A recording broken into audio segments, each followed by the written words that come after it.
망막 중심동맥 폐쇄는 이제 이름 그대로 망막 중심동맥이 폐쇄되는 질환입니다. 망막 중심동맥이라는 것은 이제 카메라로 치면 이제 필름에 해당하는 조직이 눈에서는 망막입니다.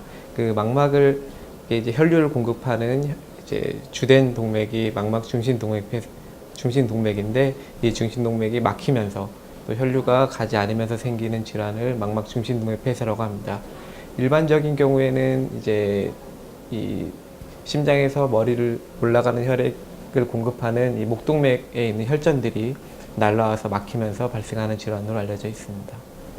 국민건강보험공단 자료를 이용해서 4년 동안의 발생을 계산했을 때 한 3,460명 정도가 발생했습니다. 이거를 발생률로 계산하면 인구 10만 명당 한 1.8명 정도 매년 발생하는 거로 돼 있어서 상당히 드문 질환입니다.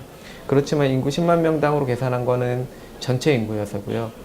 이거를 이제 연령별 성별로 따로 나눠서 분석한다면 한 80대 인구에서는 인구 10만 명당 연간 한 10명 이상 발생하는 걸로 알려져 있고, 남자에서 여자보다 조금 더 흔하게 발생하는 걸로 생각하고 있습니다. 그래서 고령 인구에서 그 다음에 고혈압과 당뇨 등이 있는 경우 더 흔하게 발생하는 질환입니다. 그래서 본인이 그런 위험 인자가 있거나 가족들이 고령이시거나 그런 경우에는 더 신경을 쓰셔야 되겠습니다. 아직 망막 중심동맥 폐쇄 치료에 대해서 어떤 이제 의사들끼리 얘기하는, 그다음에 과학계에서 얘기하는 근거가 충분한 치료들은 아직은 없습니다. 시력 회복이 확실하게 있다라고 알려질 만한 치료들은 없지만, 최근 저희 병원 분당서울대학병원에서 이 신경외과 팀과 저희 망막팀, 특히 우세준 교수님을 중심으로 이 망막 중심동맥 폐쇄 환자들이 내원했을 때 적절한 적응증이 된다면 이제 혈관 내에 동맥으로 들어가서 막힌 폐색 부위를 풀어주는 시술들을 하고 있습니다.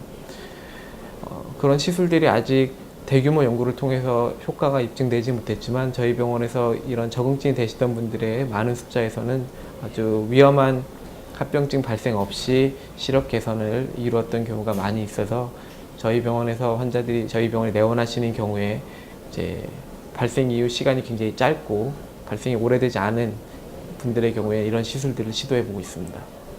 본 연구의 목적은 망막 중심동맥 폐쇄 환자에서 실제로 사망률이 굉장히 높고 개개인에게 발생할 경우 질병 부담이 매우 높은 이제 허혈성 뇌졸중, 출혈성 뇌졸중, 그다음에 심근경색과 같은 질환들의 발생의 위험이 더 높아지는지, 그리고 그런 발생들이 이런 망막 중심동맥 폐쇄의 발생과 시간적인 연관성이 있는지를 보고자 하는 연구였습니다.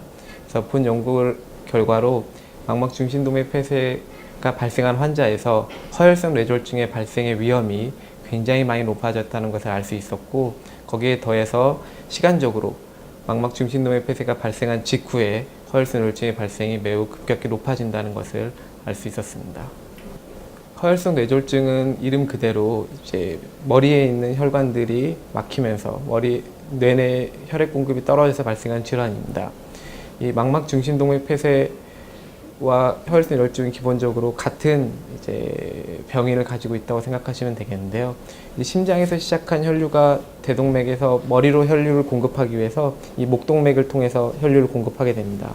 이 목동맥은 두 개로 다시 갈려서 속목동맥과 바깥쪽 목동맥으로 나뉘게 되는데, 이 속목동맥이 우리 뇌에 혈류를 공급하는 혈관이고, 이 속목동맥의 첫 번째 가지가 눈의 혈관을 공급하는 가지입니다. 즉, 이 경동맥에서 발생하는 많은 혈전들이 이 속목동맥을 따라 올라가다가 첫 번째 가지인 눈으로 가서 이 망막 중심동맥 폐쇄를 일으켰다는 얘기는 마찬가지 이유로 똑같이 머리로 그 혈전이 가서 허혈성 뇌졸중을 일으킬 수 있다는 이야기입니다.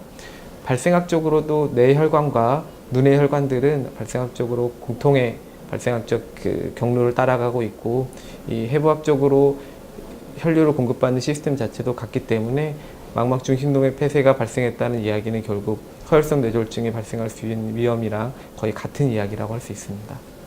망막 중심동맥 폐쇄는 일반적으로 환자들이 느끼는 증상은 갑작스러운 시력의 저하 또는 한쪽 눈이 갑작스럽게 전혀 보이지 않는 증상들이 발생하게 됩니다.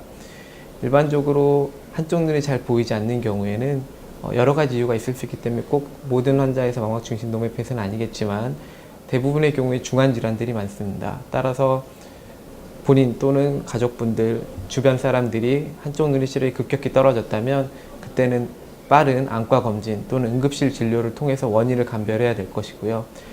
그때 만일 그 시력 저하의 원인이 망막중심동의 폐쇄였다면 서열성 뇌졸중을 포함한 심뇌혈관 질환의 위험도에 대한 평가를 적절히 시행하는 것이 망막중심동의 폐쇄에 이어서 2차적으로 발생할 수 있는 다른 중대한 질환들의 발생의 가능성을 낮추고 또 그 질환들로 인한 어떤 질병 부담들을 낮출 수 있는 기회라고 생각을 하고 있습니다.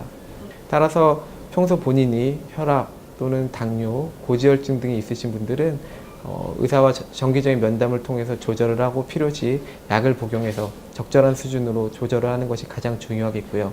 일반인들의 경우에는 최근에 이제 건강보험공단 등에서 생애전환기를 비롯한 건강검진 프로그램들을 보험으로도 많이 제시해주고 있습니다. 이런 좋은 기회들을 적극적으로 활용하셔서 정기적 검진을 받아서 본인이 혈압은 괜찮은지, 당뇨는 괜찮은지, 고지혈증은 괜찮은지를 한 번씩 확인하는 것이 꼭 필요하겠습니다.